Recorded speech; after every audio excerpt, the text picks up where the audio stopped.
तो बेटा पिछले लेक्चर में कोई डाउट नहीं है, क्लियर हो गया, बहुत इजी सा लेक्चर था ना। तो पिछला पढ़ लिए थे ना, जो भी एब्सेंट था,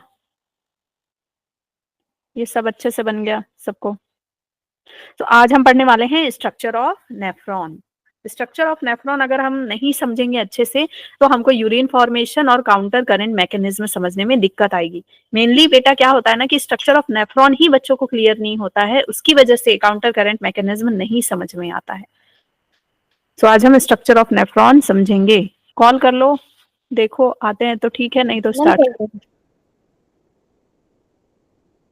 देखो। क्या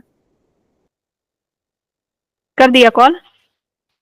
मैम भी कर मैम कर रही हूँ अभी। छोड़ो, चलो स्टार्ट करते हैं।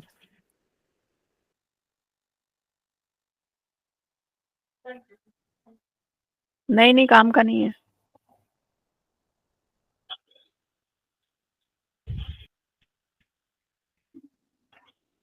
मैम ग्रुप कॉल कर रही हूँ, कोई रिसीव नहीं कर रहा है। हाँ तो ठीक है, रहने दो, ठीक है। ओके। तुम मन लगाओ पढ़ाई में।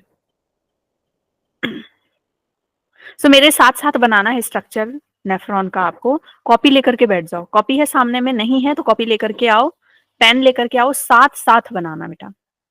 तो स्ट्रक्चर ऑफ नेफ्रॉन आपको याद हो जाएगा अभी के अभी। लेके बैठ गए हो? एकदम साथ साथ बनाना है, ठीक है। स्टार्ट करो। Okay. So structure of nephron, जिसको हम यूरिनीफेरस ट्यूब्यूल भी कहते हैं। क्या कहते हैं बेटा? Uriniferous tubule. कल क्वेश्चन ऑफ द डे में मैंने यही दिया था ना कि यूरिनीफेरस ट्यूब्यूल जो है, जो आपका नेफ्रॉन है, बहुत सारे नेफ्रॉन मिल करके एक पार्ट को वो शेयर करते हैं। कौन सा पार्ट शेयर करते हैं? बहुत सारे नेफ्रॉन कलेक्टिंग डक्ट शेयर करते हैं, लेकिन सारे नेफ्रॉन का ग्लोमेरुलस अलग होता है, पीसीटी डीसीटी अलग होता है, और लूप ऑफ हैनले अपना अपना सबके पास होता है। और हमने क्या पढ़ा था कि दो तरह के नेफ्रॉन होते हैं, एक होता है कॉर्टिकल और दूसरा होता है जक्स्टा। दूसरा क्या होता है? जक्स्टा, है ना। तो कॉर्टिकल ज्यादा पाया जाता है या जक्स्टा ज्यादा पाया जाता है? सबसे ज्यादा पाया जाने वाला कौन है? कॉर्टिकल। 85% कॉर्टिकल पाया जाता है, ये 15% पाया जाता है। क्या हमारे किडनी में दोनों तरह का नेफ्रॉन होता है? यस, हमारे किडनी में ही दोनों तरह का नेफ्रॉन होता है, कॉर्टिकल भी, जक्स्टा भी। जक्स्टा में लूप ऑफ हैनले कैसा होता है? शॉर्ट या लॉन्ग? लॉन्ग होता है, ठीक है। और ये कहां तक जाता है? Deep into the medulla. Deep into the medulla, okay. Deep into the medulla जाता है, जबकि कॉर्टिकल ऊपर ऊपर ही रहता है। कॉर्टिकल ऊपर ऊपर ही रहता है। नेफ्रॉन के स्ट्रक्चर में मेनली क्या क्या होता है? ग्लोमेरुलस होता है, पीसीटी डीसीटी होता है, लूप ऑफ हैनले होता है, ठीक है। पीसीटी डीसीटी क्या है? एक कॉन्वोल्यूटेड ट्यूब्यूल है। कॉन्वोल्यूटेड ट्यूब्यूल है। कॉन्वोल्यूटेड ट्यूब्यूल का क्या मतलब होता है? जो ट्यूब्यूल इस तरह से आड़ी तिरछी हो, घुमावदार हो, ठीक है। और इसमें सबसे पहले कौन सा आता है? पीसीटी आता है, उसके बाद डीसीटी आता है। पीसीटी का मतलब क्या है? प्रॉक्सिमल, और डीसीटी का क्या मतलब है? डिस्टल, ठीक है। प्रॉक्सिमल का मतलब होता है पहले, डिस्टल का मतलब होता है बाद में। ये स्ट्रक्चर हम बनाने वाले हैं, मेरे साथ साथ बनाओगे। तो सबसे पहले हम एक कप की तरह क्या बनाएंगे? बॉमेंस कैप्सूल बनाएंगे। ये कैसे बनेगा? इस तरह से, बॉमेंस कैप्सूल, ठीक है। बॉमेंस कैप्सूल के ऊपर जो कैपिलरीज आएंगी, टफ्ट ऑफ कैपिलरीज,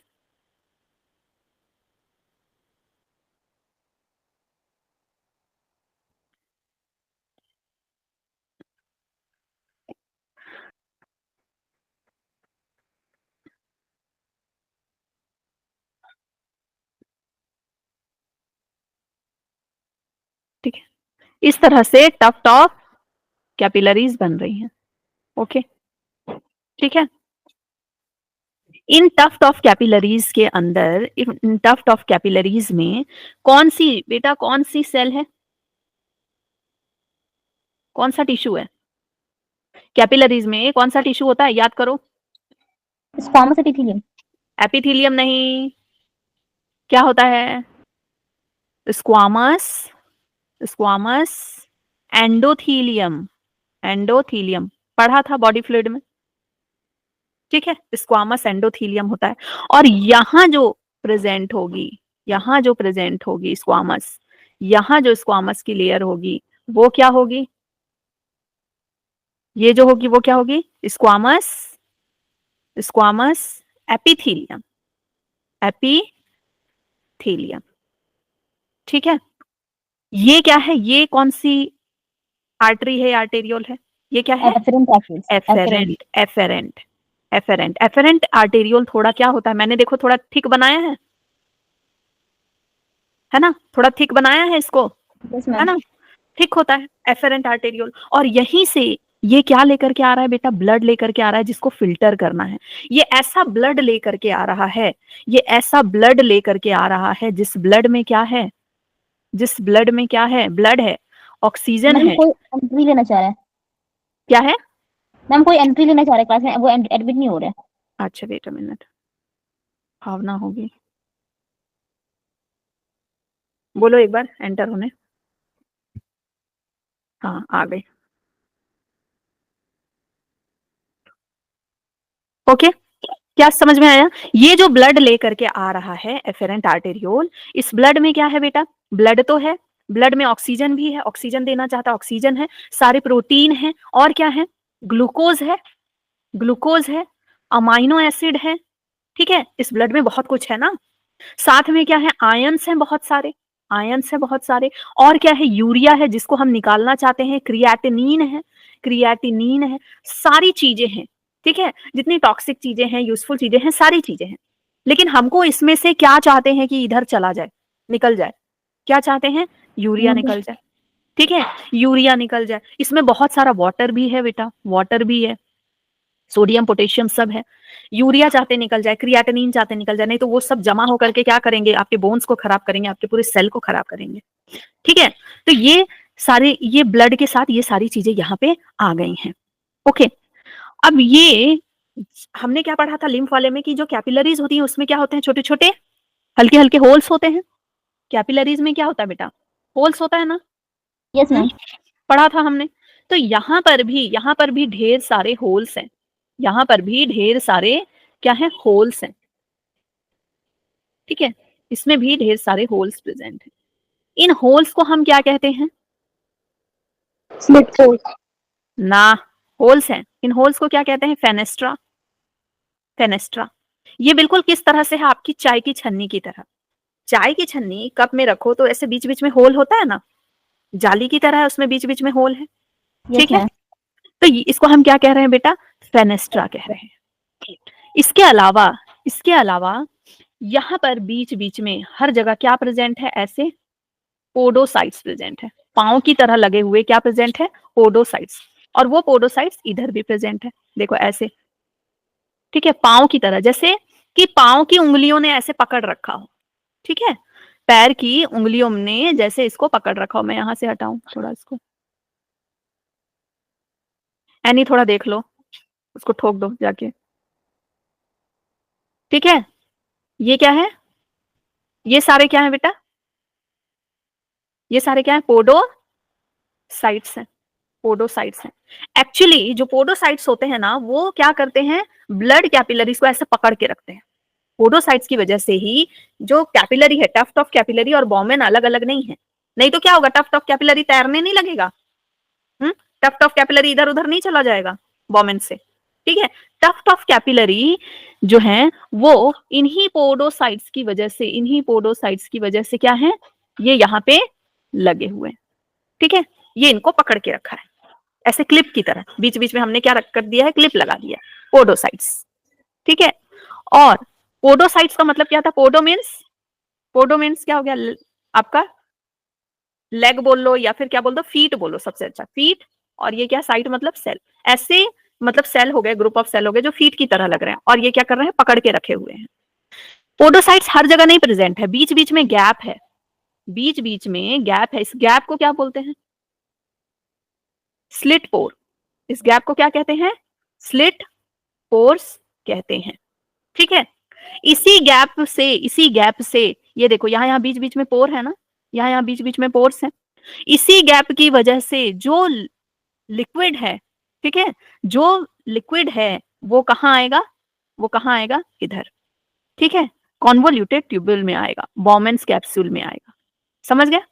इसी पोर्स की वजह से ये अंदर इधर आ रहा है, ओके, ऐसे ऐसे करके थोड़ा थोड़ा करके ये अंदर आ रहा है, बनाते जाओगे साथ में, ठीक है। ये क्या है बेटा, इफेरेंट, क्या है, इफेरेंट आर्टेरियोल, इफेरेंट आर्टेरियोल है।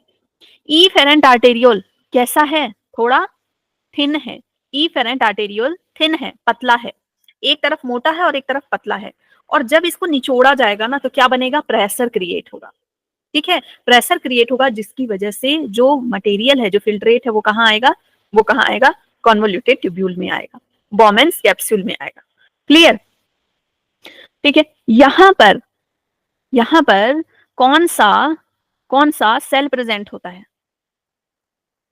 या यूं कहो तो कौन सा टिश्यू है, बताओ, ये क्या दिख रहा है, क्यूब दिख रहा है, क्यूबॉइडल एपिथेलियम, ठीक है, क्यूबॉइडल एपिथेलियम है, लेकिन क्यूबॉइडल एपिथेलियम किसके साथ है बेटा, सीलिएटेड, ब्रश बॉर्डर है ना, क्यूबॉइडल एपिथेलियम में क्या है, ब्रश बॉर्डर है, इस तरह से। And this is very very very important question, ठीक है, यहां से क्वेश्चन आता है बेटा, क्यूबॉइडल एपिथेलियम में क्या है, ब्रश बॉर्डर है, और साथ में क्या है, rich in mitochondria, this is rich in mitochondria, ठीक है, यहाँ पे माइटोकॉन्ड्रियास है, ओके। तो ये क्या हो गए सारे के सारे, cuboidal cuboid cuboidal epithelium, epithelium, और ये क्यूबॉइडल एपिथेलियम कैसा है, ब्रश बॉर्डर, ठीक है, brush border cuboidal epithelium present है, और ये कैसे हैं, rich in mitochondria, mitochondria, okay, clear हो गई बातें, ठीक है। तो हमारा पोडोसाइट्स कहाँ कहाँ प्रेजेंट है, देखो इधर पे प्रेजेंट है और इधर पे भी प्रेजेंट है पोडोसाइट्स, ओके, इसी की वजह से ये सारे चिपके हुए हैं ग्लोमेरुलस एक साथ।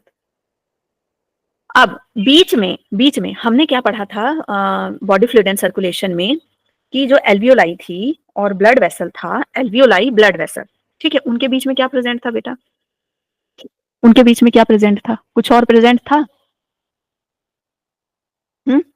उनके बीच में क्या प्रेजेंट था, बेसमेंट सब्सटेंस था, थोड़ा रिवीजन किया करो बच्चों, है ना, नहीं तो अब तुम लोग मार खाओगे ऑनलाइन। क्या प्रेजेंट होगा, बेसमेंट सब्सटेंस, सब्सटेंस, यही सारी चीजें हैं जिसकी वजह से ये सब एक साथ चिपके हुए हैं, नहीं तो अलग अलग हो जाएंगे, ठीक है। अब ये जो लिक्विड है, ये जो लिक्विड आया है यहाँ पर, ये जो लिक्विड आया है यहाँ पे, इसमें क्या क्या होगा, मुझे बताएगा कोई, क्या इसमें आरबीसी होगा अब, नो मैम, क्या इसमें आरबीसी होगा, नहीं होगा, नहीं होगा, इसमें क्या होगा बेटा, प्लाज्मा होगा, है ना, आरबीसी क्यों नहीं होगा, क्योंकि हमने लिम्फ वाले में भी पढ़ा था कि आरबीसी का साइज बड़ा रहता है, प्लेटलेट का साइज बड़ा रहता है, तो वो लोग वहीं रुक जाते हैं, है ना, तो जो छोटे छोटे हैं वो आ जाएंगे, प्लाज्मा आ जाएगा, कुछ प्रोटीन आ जाएंगे, कुछ अमाइनो एसिड आ जाएंगे, और क्या आ जाएगा बताओ, सॉल्ट आ जाएगा, है ना, ग्लूकोज आ जाएगा, और क्या आ जाएगा, मिनरल्स आ जाएंगे, कुछ आयंस आ जाएंगे, सोडियम वगैरह ये सब कुछ आ जाएगा, यूरिया आ जाएगा, क्रिएटिनिन आ जाएगा। तो इतनी सारी चीजें इंपॉर्टेंट हैं जो हमने भाई इतना खर्च कर करके खाया है, हाँ, इतनी सारी चीजें इंपॉर्टेंट, वो ऐसे मतलब यूरिन में बाहर कर देंगे क्या हम, नहीं, यूरिन में बाहर नहीं करेंगे। तो उसके लिए कौन आएगा बेटा, वो काम कौन करने वाला है, इफेरेंट आर्टेरियोल।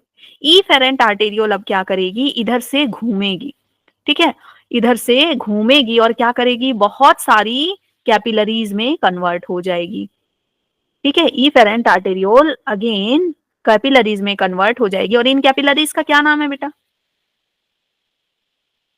क्या नाम है, पेरी ट्यूब्यूलर कैपिलरीज, क्या नाम है, पेरी ट्यूब्यूलर कैपिलरीज। नाम आपको याद नहीं करना है, रटना नहीं है, समझना है। ये पेरी मतलब आसपास, ट्यूब्यूलर मतलब ट्यूब्यूल के, ट्यूब्यूल के चारों ओर जो कैपिलरी प्रेजेंट है उसको हम पेरिट्यूबुलर कैपिलरीज कह रही हैं। ये क्या काम करेगी, इधर क्यों घूम रही हैं ये क्या काम करेंगी बेटा, कलेक्ट करेंगी, कलेक्ट या फिर रीएब्जॉर्ब, रीएब्जॉर्ब, रीएब्जॉर्ब न्यूट्रिएंट्स। ठीक है, सारे इंपॉर्टेंट न्यूट्रिएंट्स को ये रीएब्जॉर्ब करेगी। और क्या करेगी, और क्या करेगी, प्रोवाइड ऑक्सीजन, इसके पास ऑक्सीजन है तो ये ऑक्सीजन प्रोवाइड करेगी एक एक सेल को। ठीक है, ऑक्सीजन प्रोवाइड करेगी और साथ साथ रीएब्जॉर्ब करती जाएगी सारे न्यूट्रिएंट को, कहेगी कि भाई मेरा सारा न्यूट्रिएंट वापस करो। ठीक है, कैसे, जैसे ब्रेकअप होने के बाद नहीं लड़कियां, ए मेरा सारा सामान वापस दे जो दिया था मैंने तेरे को, करती है ना लड़कियां, लड़के नहीं मांगते, लड़कियां मांगती हैं मेरा सारा सामान वापस करो जो मैंने दिया था तुमको, तो सारा चीज वापस मांगेगी। ठीक है, और उसको बदले में क्या, ऑक्सीजन दे रही है और बाकी सारा सामान इंपॉर्टेंट इंपॉर्टेंट सारा चीज मेरा वापस करो। ठीक है, हम दूसरे बॉयफ्रेंड को देंगे, तुम ठीक नहीं हो, हम ये सब दूसरे को देंगे। ओके, तो ये डायग्राम सबका बन गया, यस मैम। बन गया बेटा। जब तक ये स्ट्रक्चर नहीं बनेगा, जब तक ये स्ट्रक्चर समझ में नहीं आएगा, तब तक नेफ्रॉन और यूरिन फॉर्मेशन और आपको काउंटर करंट नहीं समझ में आने वाला। ठीक है, तो ये हमने अच्छे से पढ़ लिया। अब एक चीज देखो, यहाँ पर कहानी में है ट्विस्ट। आप ये देख रहे हो क्या है, ये आपका बॉमेंस कैप्सूल हो गया। ठीक है, ये बॉमेंस कैप्सूल हो गया। ओके, ब्रश बॉर्डर देखो ये प्रेजेंट है, ये आपका पीसीटी है हमने बनाया। ओके, फिर बॉमेंस कैप्सूल में ये वेस्कुलर पोल क्या कह रहा है पता है, ये कह रहा है कि ये विसरल साइड में प्रेजेंट है। पोडोसाइट कहाँ प्रेजेंट होता है बेटा, visceral side, visceral side, visceral side का मतलब समझते हो, विसरल साइड या विसरल एरिया, विसरल एरिया वो होता है जो अंदर का एरिया होता है, जो किसी इंटरनल ऑर्गन से चिपका हुआ रहता है। तो ये कैपिलरीज के पास है तो विसरल पार्ट है, और इधर जो बाहर की तरफ है, ये जो स्क्वामस एंडोथेलियम वगैरह, ये जो बाहर की तरफ है उसको क्या बोलते हैं, पैराइटल एरिया। ठीक है, उसको क्या बोलते हैं, पैराइटल एरिया। लंग्स वाले में पढ़ा था तुमने, विसरल एंड पैराइटल दो पार्ट होते हैं, है कि नहीं। ठीक है, सो यहां देखो, और दूसरा तुम क्या देख रहे हो, ये टफ्ट ऑफ कैपिलरीज देख रहे हो, है ना। क्या दिखाई दे रहा है, ये टफ्ट ऑफ कैपिलरीज दिखाई दे रहा है। टफ्ट ऑफ कैपिलरीज में बीच बीच में देखो पोडोसाइट्स दिखाई दे रहे हैं। तो पोडोसाइट्स क्या कर रहा है, इसको यहाँ पे चिपका के रखा है, मतलब ग्लू की तरह समझो ये काम कर रहा है। और पोडोसाइट्स क्या कर रहा है, चिपका के रखा है टफ्ट ऑफ बॉमेंस कैप्सूल और टफ्ट ऑफ कैपिलरीज को। ठीक है, पूरा ये अच्छे से चिपके हुए हैं। अब ये घूमा हुआ क्या है, ये घूमा हुआ क्या है, distal convoluted tubule. Distal tubule जो है ना, ये घूम करके बेटा यहाँ सामने आ गया इसके, जिसको हम क्या कहते हैं, macula densa, macula densa of distal tubule. ठीक है, और इसका क्या काम है, ये काम करता है रास मैकेनिज्म में। जब आप रास मैकेनिज्म पढ़ोगे ना, तो वहां पे आपको समझ में आएगा कि जक्स्टा ग्लोमेरुलस सेल जो होते हैं, यहाँ से हार्मोन रिलीज करते हैं। कब रिलीज करेंगे, जब आपका बीपी हाई होगा या बीपी कम होगा। ठीक है, और ये सिग्नल कौन देता है, ये डिस्टल कॉन्वोल्यूटेड ट्यूब्यूल देता है सिग्नल। तो इसका मतलब आप समझ रहे हो कि असली में आपका नेफ्रॉन कैसा दिखता है। असली में आपका नेफ्रॉन दिखता है यूं, आप तो सीधा सीधा पढ़ते हो, लेकिन असली में आपका नेफ्रॉन दिखता है यूं, ये ऐसे हो गया। ठीक है, फिर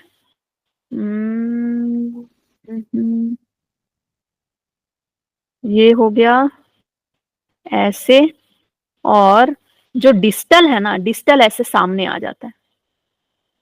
ठीक है, डिस्टल कॉन्वोल्यूटेड ट्यूब्यूल इस तरह से सामने आ जाता है, एंड देन फिर कलेक्टिंग डक्ट बनता है।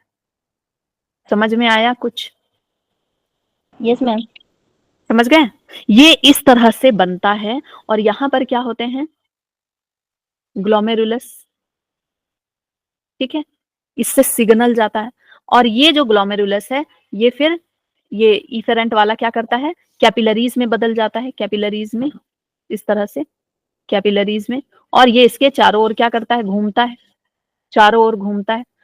ओके, ये इस तरह से इसके चारों ओर घूमता है, और जब ये इसके इधर घूमता लूप ऑफ हैनले की तरफ, तो उसको हम क्या कहते हैं, वासा रेक्टा।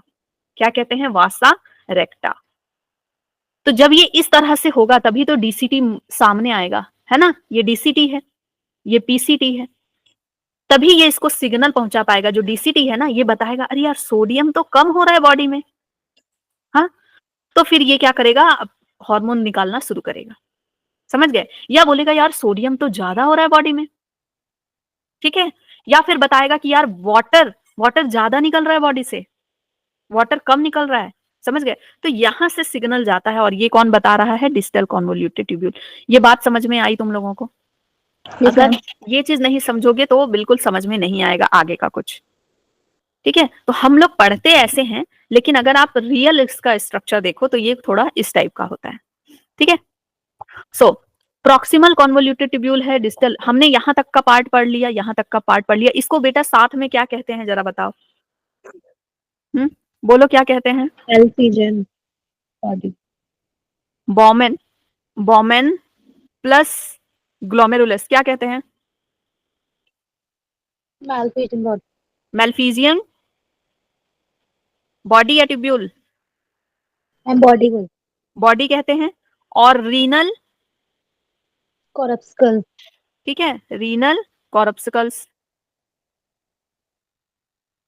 ये दोनों ये कहलाता है, ठीक है। तो हमने यहां तक पढ़ लिया है। अब हम क्या देख रहे हैं, पीसीटी डीसीटी, ठीक है। पीसीटी आगे वाला, ये वाला सबसे पहला वाला जो पार्ट है, दिस इज पीसीटी। फिर ये थोड़ा सा चौड़ा होगा और क्या बनाएगा, लूप ऑफ हैनली बनाएगा।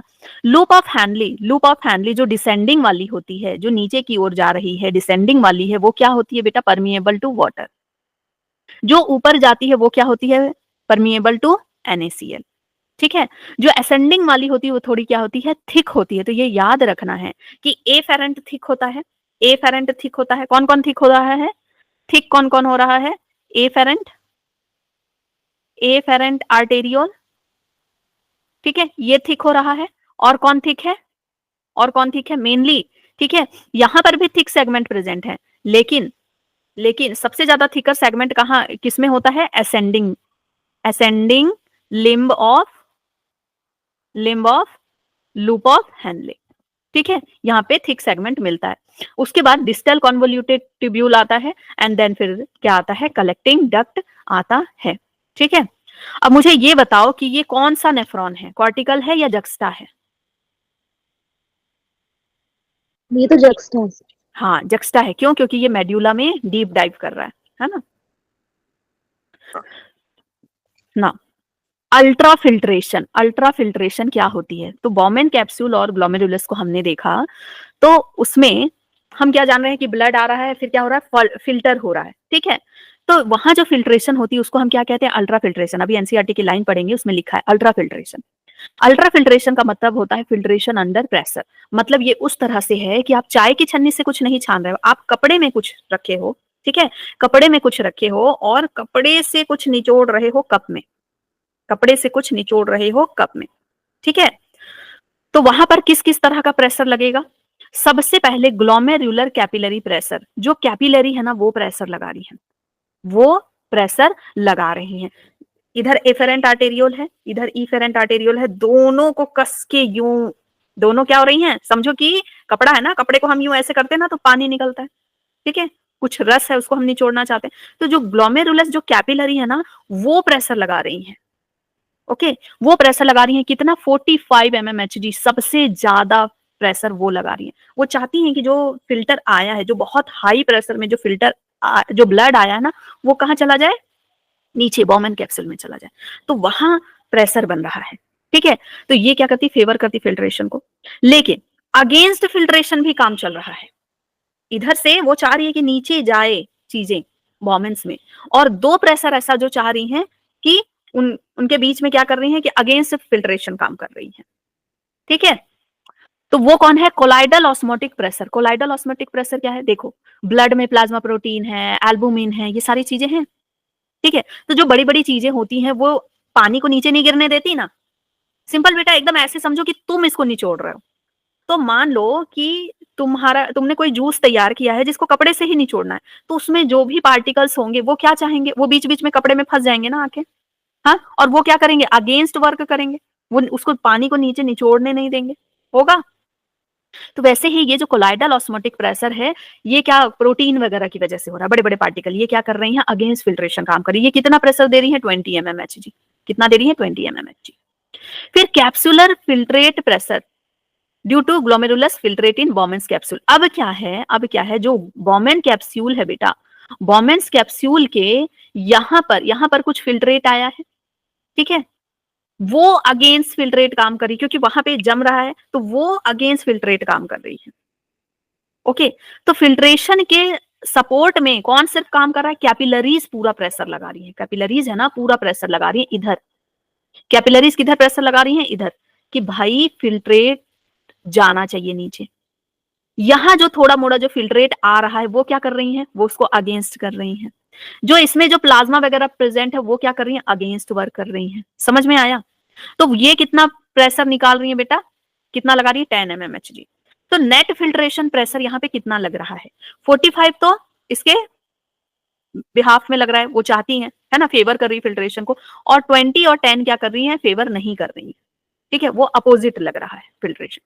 तो ये टोटल कितना हो गया, 15 mmHg, या फिर हम ओवरऑल बोले तो 10 to 20 mmHg होता है। और ये आपकी एनसीईआरटी का लाइन है कि नेट फिल्ट्रेशन प्रेशर इतना होता है। तो मैंने बताया कि ये फिल्ट्रेशन आया कहां से, ठीक है, ये प्रेशर आया कहां से। इतनी बात क्लियर हो गई? किसी को कोई डाउट तो नहीं है? कोई डाउट है तो बोलो, पूछो, कोई डाउट नहीं है? सो फेवर में फिल्ट्रेशन कितना प्रेशर लग रहा है बेटा, 45, और अगेंस्ट में कितना लग रहा है, 20 और 10, ठीक है। तो ओवरऑल फिल्ट्रेशन प्रेशर कितना हो गया, 10 to 20 mmHg हो रहा है। फिर क्या कह रहा है, only 1/5 of plasma, 1/5 of plasma, 20% of plasma get filtered from glomerulus per unit time, ठीक है। प्लाज्मा का सिर्फ 1/5 पार्ट ही क्या होता है, फिल्टर्ड होता है, और एक पर यूनिट अगर हम टाइम लें तो उसमें 1/5 ही पार्ट क्या होता है, फिल्टर हो पाता है। So it is about 125 ml पर मिनट, हर मिनट में 125 ml हो रहा है, कम नहीं हो रहा है बेटा, है ना, काफी ज्यादा अमाउंट में ये लोग क्या कर पा रहे हैं, फिल्टर कर पा रहे हैं।